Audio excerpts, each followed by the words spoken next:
अब Calcutta high court में एक ऐसा मोमेंट आ गया जब इलेक्शन कमीशन ऑफ इंडिया ने सीधा अपना पोजीशन क्लियर कर दिया और ऑनेस्टली इस पूरे मामले को एक नेक्स्ट लेवल इंटेंसिटी दे दी गई है। कलकत्ता हाई कोर्ट के सामने जो आर्ग्यूमेंट्स आए हैं वो सिर्फ एक ट्रांसफर डिस्प्यूट नहीं है, ये एक बड़ा कॉन्स्टिट्यूशनल फेस ऑफ बन चुका है, जहां एक तरफ है इलेक्शन मशीनरी की ऑटोनॉमी और दूसरी तरफ है फेडरल स्ट्रक्चर का कोर आइडिया। सीन कुछ ऐसा है कि बंगाल इलेक्शंस के पहले ईसीआई ने एक के बाद एक ट्रांसफर्स किए और अब सवाल ये है कि क्या ये पावर का लेजिटिमेट यूज है या फिर ओवररीच। और जैसे जैसे हियरिंग आगे बढ़ रही है नैरेटिव और भी हीटेड होता जा रहा है। तो क्या बातें अब ईसीआई ने वेस्ट बंगाल गवर्नमेंट के खिलाफ कही है, चलिए इस वीडियो में देखते हैं। Hello law lovers and justice seekers, welcome to law Chakra. हम आपके लिए लेकर आए हैं कुछ बहुत ही exclusive. Introducing law Chakra prime membership, जो आपको देगा exclusive access like never before. बनिए लॉ चक्रा की प्राइम मेंबर और अनलॉक कीजिए full potential of legal knowledge. अभी ज्वाइन कीजिए। अब इस पूरी कंट्रोवर्सी की शुरुआत एक पीआईएल से स्टार्ट हुई, जो धीरे धीरे एक फुल ब्लोन कॉन्स्टिट्यूशनल शोडाउन बन गया है।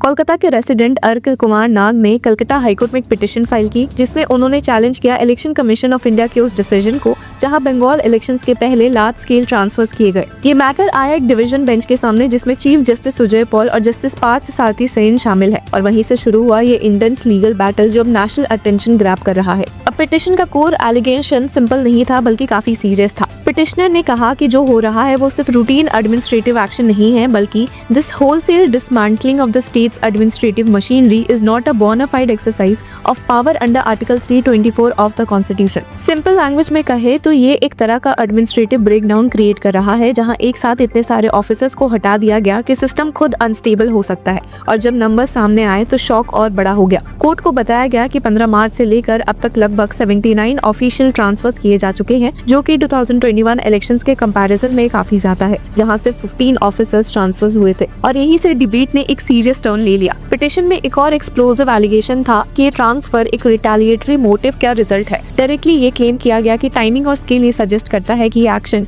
Chief election commissioner Gyanesh Kumar के अगेंस्ट इनिशिएट हुई इम्पीचमेंट मोशन के बाद लिया गया। और इस एंगल को देखे तो ये सिर्फ एडमिनिस्ट्रेटिव या लीगल इशू नहीं रह जाता, बल्कि एक पॉलिटिकल अंडरटोन भी क्लियरली विजिबल है। अब जब लेटेस्ट इस मैटर की हियरिंग हुई तो कोर्टरूम में दोनों साइड्स ने अपनी अपनी तरफ से स्ट्रॉन्ग आर्ग्यूमेंट्स रखे। ईसीआई के काउंसिल ने सीधा और क्लियर स्टैंड लिया। कोर्ट को बताया कि election commission of India has the power to transfer state और centre officers to conduct a free and fair elections. ये स्टेटमेंट बेसिकली आर्टिकल 324 के स्कोप को असर्ट करता है। सीनियर एडवोकेट दामा शेषाद्री नायडू ने आर्ग्यू किया कि जब इलेक्शन प्रोसेस स्टार्ट होता है तब से लेकर रिजल्ट डिक्लेरेशन तक ईसीआई के पास वाइड रेंजिंग पावर्स होते हैं। उन्होंने ये भी एम्फसाइज किया कि ईसीआई सिर्फ एक ऑब्जर्वर नहीं है, बल्कि एक्टिवली इंश्योर करता है कि लॉ एंड ऑर्डर मेंटेन रहे और इलेक्शन प्रोसेस कंप्लीटली अनबायस्ड हो। उनका आर्गुमेंट ये था कि अगर free and fair elections conduct करना है तो ईसीआई को हर नेसेसरी स्टेप लेने का अथॉरिटी होना चाहिए, चाहे वो ट्रांसफर्स हो या एडमिनिस्ट्रेटिव रीशफल। मतलब सिंपल बोले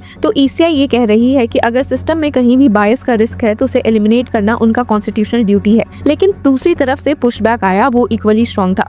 सीनियर एडवोकेट कल्याण बैनर्जी ने एक बहुत ही प्रैक्टिकल और ग्राउंड लेवल सवाल उठाया। कहा कि if all officers are transferred how will the state run. अभी सिर्फ एक रिटोरिकल क्वेश्चन नहीं था, बल्कि एक रियल कंसर्न था। उन्होंने हाईलाइट किया कि चीफ सेक्रेटरी जैसे की पोजीशंस का रोल सिर्फ इलेक्शन तक लिमिटेड नहीं होता, बल्कि पूरे स्टेट एडमिनिस्ट्रेशन को रन करना होता है। अगर उन्हें हटा दिया जाए तो गवर्नेंस का क्या होगा। उन्होंने फर्दर आर्ग्यू किया कि the chief secretary has to run the state, not just conduct elections. ये लाइन एक्चुअली पूरे डिस्प्यूट का एसेंस कैप्चर करती है। एक तरफ इलेक्शन इंटीग्रिटी है, दूसरी तरफ day to day governance. Senior advocate Banerjee ने ये भी बोला कि अगर इसी रेट से ट्रांसफर्स चलते रहे तो by the end of the polls all IAS and IPS officers will be removed. अब ये स्टेटमेंट एग्जैजरेशन हो सकता है, लेकिन ये क्लियरली दिखाता है कि कंसर्न कितना डीप है। एक और कॉन्ट्राडिक्शन भी उन्होंने पॉइंट आउट किया था जो काफी इंटरेस्टिंग था। ECI said that transferred people should not be attached to the election process, but they were sent to other states to participate in it. How can they be disqualified here and not there? अब एक logical inconsistency highlight करता है जो court के लिए important factor बन सकता है।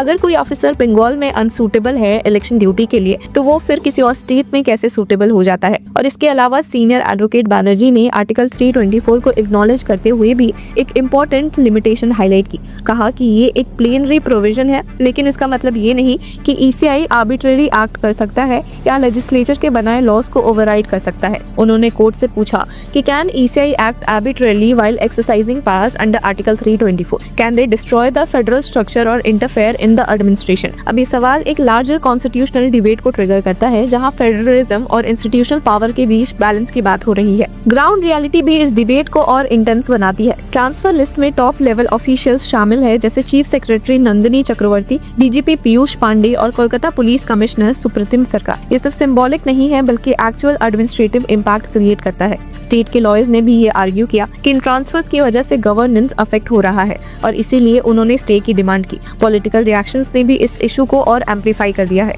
वेस्ट बंगाल की चीफ मिनिस्टर ममता बनर्जी ने ओपनली इन एक्शंस को अपोज किया, कहा कि what we are witnessing is nothing short of an undeclared emergency and an unpromulgated form of president's rule driven by political vendetta, not democratic principles. अब ये statement situation को एक सीरियस कॉन्स्टिट्यूशनल क्राइसिस के narrative में ले जाता है। दूसरी तरफ बीजेपी का स्टैंड बिल्कुल अपोजिट है। स्टेट प्रेसिडेंट सामिक भट्टाचार्य ने कहा कि ECI is doing its duty in 5 poll-bound states, but strangely only the Trinamool Congress is making noises. अब ये क्लियरली दिखाता है कि इशू का पॉलिटिकल डायमेंशन भी काफी स्ट्रांग है। अब कोर्ट का रोल यहाँ क्रूशियल हो जाता है। बेंच ने ये क्लियर किया है कि वो एग्जामिन करेगा कि क्या ये ट्रांसफर्स पब्लिक इंटरेस्ट को एडवर्सली अफेक्ट कर रहा है।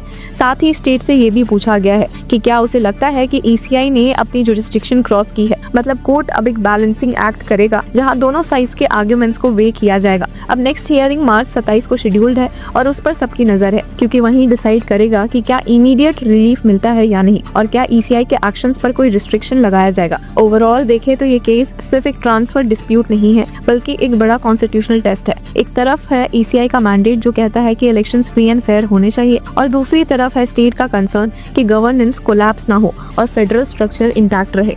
और इसी क्लैश ने इस मैटर को इतना इंगेजिंग और क्रिटिकल बना दिया है कि अब हर कोई ये देख रहा है कि फाइनल वर्डिक्ट किस डायरेक्शन में जाता है। तो व्यूअर्स, इस पूरे मुद्दे पर आपकी क्या राय है? Do let us know in the comment section. Until then, keep following Law Chakra.